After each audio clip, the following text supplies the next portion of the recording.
हुए नहीं होनी चाहिए। मेरे नौजवानों, मेरे साथियों, कुछ लोग इस तरह के जालिम दुश्मनान इस्लाम भारत में नहीं पूरी दुनिया में है। हमें और आपको अल्लाह से तोड़ने, शरीयत से दूर करने की पूरी कोशिशें जारी है, लेकिन हम अल्लाह से कितना करीब है हमें और आपको देखना पड़ेगा। अल्लाह से हम कितनी मोहब्बत करते हैं, अपने कुरान से हमें कितनी मोहब्बत है, अपनी शरीयत से हमें कितनी मोहब्बत है। अपनी इस जवानी को सही इस्तेमाल में लगाइए, अपनी ज़िंदगी के सही लम्हात में। इंशाअल्लाह तबारक व तआला बातिल ताकत वक्ती तौर पर उभरती है, लेकिन जब हक आ जाता है, जब आपकी ज़िंदगी में शरीयत होगी, आपकी ज़ुबान पर अल्लाह का नाम होगा, वज़क्किर फ़इन्न ज़िक्रा तनफ़उल मुमिनीन, नौजवानों आपकी ज़िंदगी में सुन्नत होगी तो यकीनन आप कामयाब होंगे। मन अहया सुन्नती इंद फसाद उम्मती फलहु अज्रु मिअति शहीद, 100 शहीदों का सवाब आपको दिया जाएगा अगर आप ऐसे वक्त में सुन्नते रसूलुल्लाह के मुताबिक ज़िंदगी गुजारते हो। एक बात याद रखो, इस जवानी को ज़ाय मत होने दो। यकीनन जवानी बहुत सारे ऐसे लोग गुजरे कि जिन्होंने अपनी जवानी गलत चीज़ों में बिगाड़ दी, ख़त्म कर दी, तबाह कर दिया, लेकिन जब वक्त आता है, जब बुढ़ापा आ जाता है तो अफसोस करते। वर्क़ा बिन नौफल नसरानियों का एक बड़ा आलिम, एक यहूदी आलिम, जब मोहम्मद रसूलुल्लाह को उनके सामने पहली बार अम्मा खदीजतुल कुबरा लेकर गई, जब मोहम्मद रसूलुल्लाह को पहली वही आई थी गारे हिरा में, इक़रा बिस्मि रब्बिकल लज़ी खलक़ खलक़ल इंसान मिन अलक़ इक़रा व रब्बुकल अकरमुल लज़ी अल्लम बिल क़लम अल्लमल इंसान मा लम यअलम। 5 आयतें शुरू की, जब नाजिल हुई अल्लाह के नबी लेकर आए, हज़रत जिब्राइल अमीन आए और आकर अचानक से कहते हैं कि मोहम्मद पढ़ो, इक़रा। अल्लाह के नबी फरमाते हैं कि मा अना बिक़ारिइन, मैं नहीं जानता हूं पढ़ना। 3 मरतबा ये कन्वर्सेशन चला। हजरत जिब्राइल अमीन ने फिर से कहा पकड़कर भींचकर, तो आप अलैहिस्सलाम पढ़े, आपके ऊपर कपकपी तारी हुई, वहां से वापस आए, अम्मा खदीजा को बताया और आप अलैहिस्सलाम ने कहा कि खदीजा, मैं अपने आप को ऐसा महसूस होता है कि मैं हलाक हो जाऊंगा, मैं रुस्वा हो जाऊंगा, मैं ख़त्म हो जाऊंगा। अम्मा खदीजतुल कुबरा ने उनको तसल्ली दी कि अल्लाह आपको ऐसा रुस्वा नहीं करेगा, अल्लाह आपको ज़ाय नहीं करेगा, क्योंकि आप गरीबों की, बेबसों की, लाचारों की खिदमत व मदद आप करते हैं। आपके ऊपर वाणी हुई है, अहमेव सौयमिदम बदामी जुष्टम दवा बिरुत्मानो शबियम कामे तत्मगुर्नम कुर्नमितम ब्रह्मानम तमुर्शिदम सुमिधाम। ईश के तरफ से वाणी हुई है।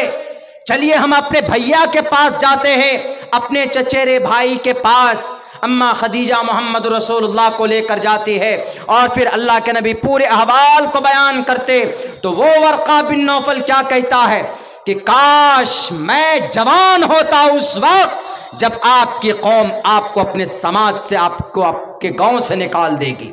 अल्लाह के नबी फरमाते, अच्छा मुझे मेरे कौम निकालेंगे? कहा जी, अच्छा करने वालों को कभी कभी बुरा बोलते हैं लोग।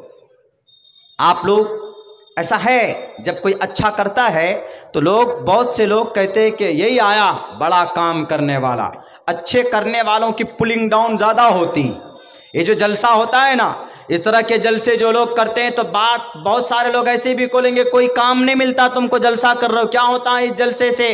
आप कहोगे इस जलसे से ईमान ताज़ा होता है, कुरान और शरीयत की बातें सुनने को मिलती है, अल्लाह का फरमान खुलकर सामने आता है। शरीयत, अल्लाह और अहादीस हमसे क्या चाहती है, अल्लाह हमसे क्या चाहता है, वो कम से कम 10, 15, 20, 25, 30 मिनट बैठकर सुनने का मौका तो मिलता है।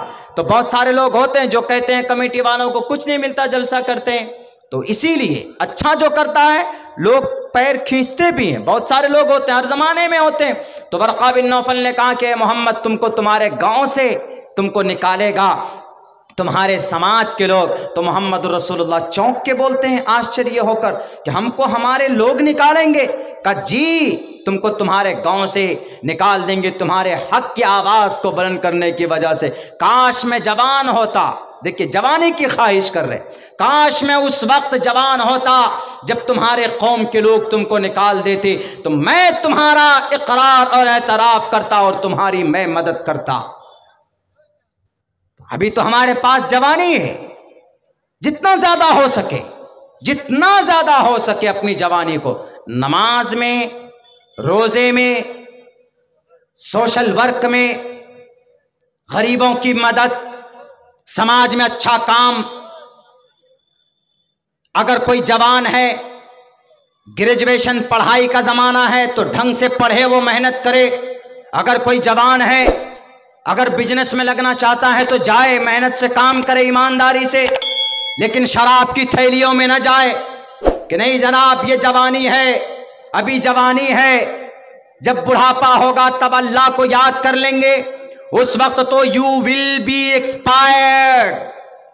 आप तो जाने वाले, आपका एक कदम तो जहन उसमें कब्र पे जा चुका है।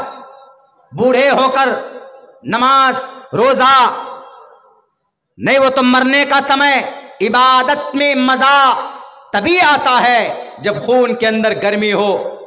फजर की नमाज में उठो, इस सर्दी में वजू करो ठंड पानी से, अल्लाह कितना खुश होता होगा। ये मेरा बंदा है जिसको मैंने पानी से बनाया है, खूबसूरत इंसान बनाकर भेजा है, देखो मेरी रजा के लिए इस ठंड में भी, जनवरी और दिसंबर की ठंड में भी उठकर मेरी रजा के लिए ठंड पानी से वजू करके नमाज पढ़ रहा है। अल्लाह आपकी किस्मत का फैसला, आप जमीन पर नमाज पढ़ेंगे, अल्लाह आसमान पर आपकी किस्मत का फैसला कर रहा होगा। इसीलिए मैं कहता हूं मेरे नौजवान साथियों, यकीनन आपकी ये जवानी बड़ी कीमती है।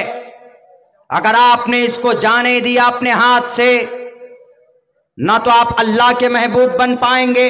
जब आप अल्लाह के वफादार नहीं बनेंगे, जब आप अल्लाह के महबूब नहीं बनेंगे तो मदद कहां से आएगी? अल्लाह के तरफ से तो आएगी नहीं। आपके नेता लोग तो मदद करेंगे नहीं, आपके दुनिया के लोग तो मदद करेंगे नहीं, बल्कि ये तो अपनी ताकत का नाजायज इस्तेमाल करते, अपनी ताकत का अजीब अजीब भ्रम फैलाकर जनाब अब तो ये होने वाला वो होने वाला। बड़े ताज्जुब की बात है कि इस कोरोना काल में सबसे पहले हमारे तालीमी इदारे बंद होते, सबसे पहले स्कूल मदरसों को बंद किया जाता। यकीनन कोरोना है मानते, अगर तहकीकी एतबार से देखा जाए, अगर कोरोना वाक़ियतन है, आई एक्सेप्ट दैट, तो सबसे पहले शराब खाने को बंद करना चाहिए, सबसे पहले मार्केटों को बंद करना चाहिए, मदरसों को बंद कर देते हैं, स्कूल को बंद कर देते, तालीम में लात मार देते हैं आप, ये बात नहीं चलेगी। और जनाब रात को कर्फ्यू, क्यों? रात को कोरोना सड़क पे ज्यादा दौड़ता है, वो तो दिन में ज्यादा दौड़ता है। कोरोना जहां देखा भीड़ ज्यादा, वहां पर घुस जाता है।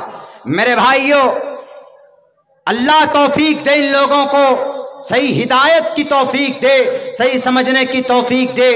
न मालूम किस तरह की बातें होती, हमें किसी से कोई लेना देना नहीं।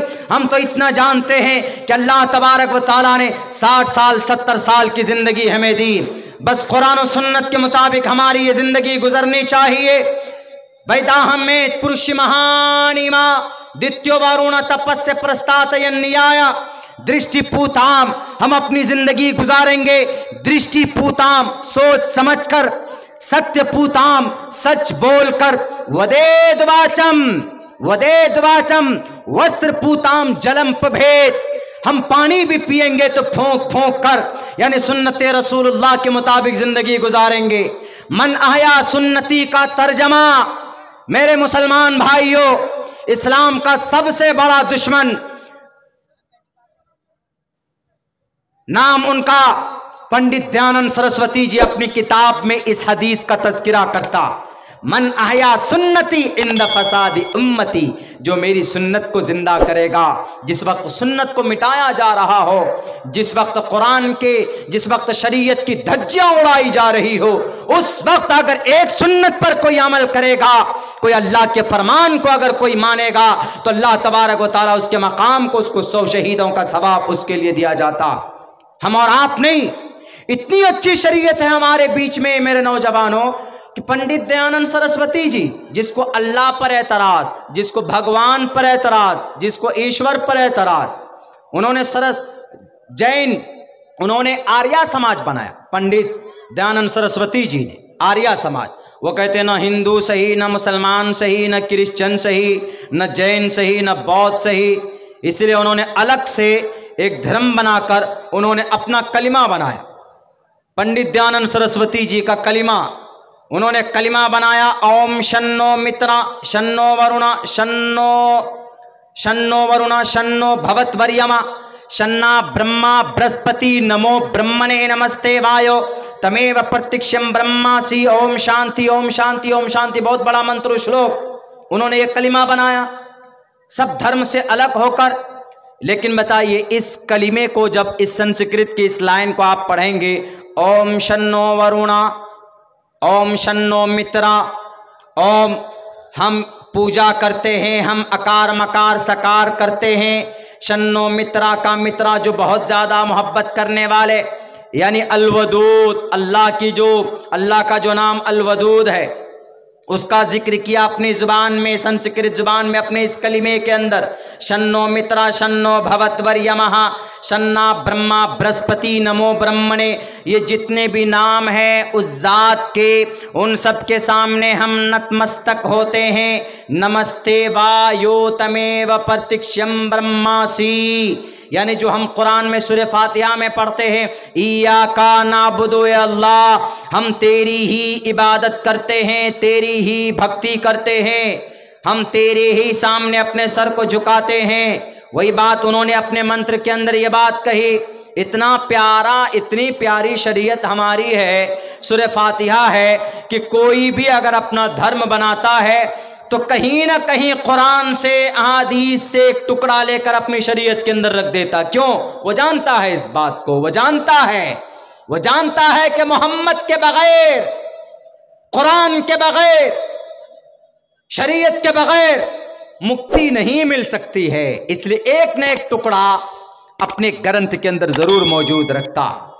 मेरा नौजवान साथियों, कितनी खुशी की बात है, पूरी दुनिया में सबसे बेहतरीन और खूबसूरत निजाम, खूबसूरत शरीयत, बेहतर शरीयत अगर कोई है तो वह आपके पास है। कुरान और हदीस और मोहम्मद रसूलुल्लाह की पूरी जिंदगी आपके पास।